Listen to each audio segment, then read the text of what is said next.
I was wrong. On my last video I said that there are only 2 ways to obtain these balls, but in truth there are 3 ways. The first is, as you might already know, from the 150 crystal gacha. Next is from the Cat Orb currency itself, and what I have missed is that you can gacha this daily for only 50 crystal. How cheap is that? Completing daily mission will give you 50 crystal, so you can use that to gacha for the balls daily.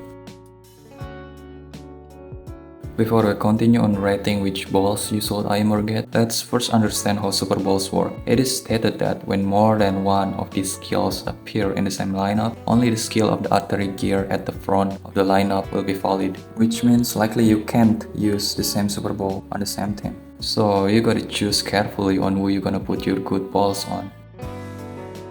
Next, each balls have their own classes: Universal, Striker, Healer, Guardian, etc. As the name suggests, Universal can be used on any unit, whereas class specific can only be used in the respective classes. The problem with this is that by the time I'm making this video, there's no Super Balls codex to check which balls belong to what class, so the only way for us to check it is only when we obtain the balls.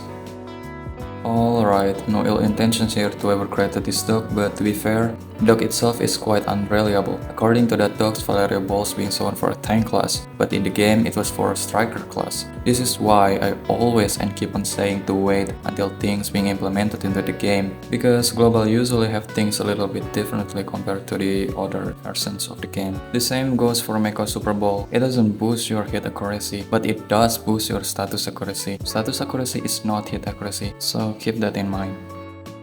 So with that being said, I can't really say for certain on what balls you should prioritize on, since there's no codec to see their classes, but here's the list on what balls that I think have a good effect for your unit. For your DPS on the offense side, the first one would be Victoria Super Ball. This is the highest damage boost you can get when you are hitting an enemy with a debuff. Pair it with arrows and set and you're good to go. The second one would be the Cathy Super Ball. This is basically just the cheap version of Victoria's Ball. The third one, Shinobu's Super Ball. If this ball was meant for striker, Rela or any single target hitter would love this one. Now, there is also some honorable mention one. The first one would go to Ayame Super Ball. The thing is, according to the dog, it was written for a balanced type. This is kinda odd because Ayame is a striker, and this ball would give Ayame the benefits she needed, especially if she failed to steal a buff. Yuji can also benefit from this, but yeah, we gotta wait until me or someone get this Super Ball and tell us which class it belongs to. The next and the last one we have here would be this Cathy's Super Ball, but the problem with this is that we don't know yet whether the extra HP damage can create or not, because if it can't, then the damage boost will be really negligible.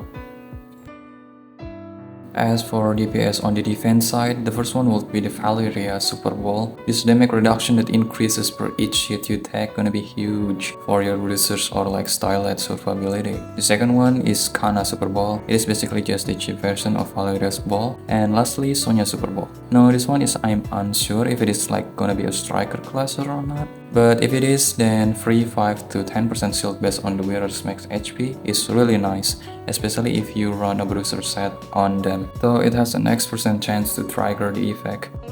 As for healers, Healing Super Ball is good as it can help 3-star healers to sign better. For tanks, Laura's Super Ball is definitely super worth it as it gives you your highest attack unit a shield and free 1-turn immunity. Lastly, we use this XP book to level them up. By leveling them up, we also level their skill effect. Once you reach the level limit, you need this medal and their Super Ball copy to limit break it. It is said here that dismantling your Super Ball will return their dupes, but not the materials you used. So yeah, the materials here is such as the XP and then the medal thingy, I believe. So yeah, that is that.